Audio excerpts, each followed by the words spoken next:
Marker pen দিয়ে বাম হাতে রিডিং টেবিলের সাথে দেয়ালে লিখলো, আমি ধ্রুব, সবকিছুতে সিরিয়াস থাকি, সিরিয়াস থাকতে থাকতে আমার টয়লেটও সিরিয়াস হয়ে গেছে, এজন্য সহজে আমার টয়লেট পায় না। নিজের লেখা দেখে শালুক নিজেই সন্তুষ্ট হলো। রাইটিং এক্সপার্টের বাবারও সাধ্য নেই বের করে যে এই লেখা শালুক লিখেছে।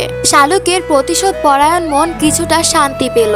সেই কবেকার কথা, ধ্রুব ভাই বাড়িতে থাকাকালীন সময় একদিন শালুকের সব হোমওয়ার্কের মাঝখানে গোট গোট করে লিখে দিয়েছিল, আমি শালুক, মাথা ভর্তি গোবর নিয়ে থাকি, এজন্য সবসময় আমার শরীর থেকে গোবরের সুবাস আসে। গোবর ভর্তি মাথায়, এজন্য আমার পড়ালেখা ঢুকে না।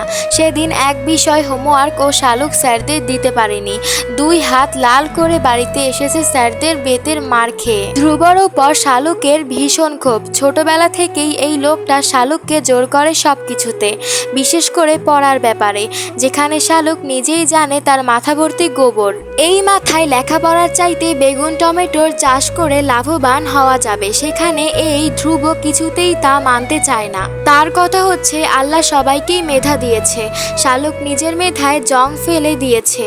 শালুকের উচিত সেই মেধায় শান দিয়ে ধারালো করা। শালুককে পড়ানোর জন্য সবসময় খেপাতে থাকে ধ্রুব, যাতে করে রাগের বশে হলেও শালুক একটু পড়ে। কিন্তু শালুক কেন জানি এই একটা ব্যাপারই রাগ করতে পারে না, কিছুতেই না। যদি একটু রাগ করতে পারত তবে সব বিষয়ে খারাপ করলেও অন্তত ইসলাম শিক্ষায় তো ভালো করত। অথচ শালুক সব বিষয়ে টেনে টুনে পাস মার্কস পায়, আশেপাশের সবার থেকে দেখে দেখে। মাঝে মাঝে শালুক নিজেই নিজেকে বলে, এত গাধা স্টুডেন্ট যে এই পৃথিবীতে আছে তা আমি আমাকে না দেখলে বিশ্বাস করতে পারতাম না। প্রাউড ফিল করছি নিজেকে নিয়ে।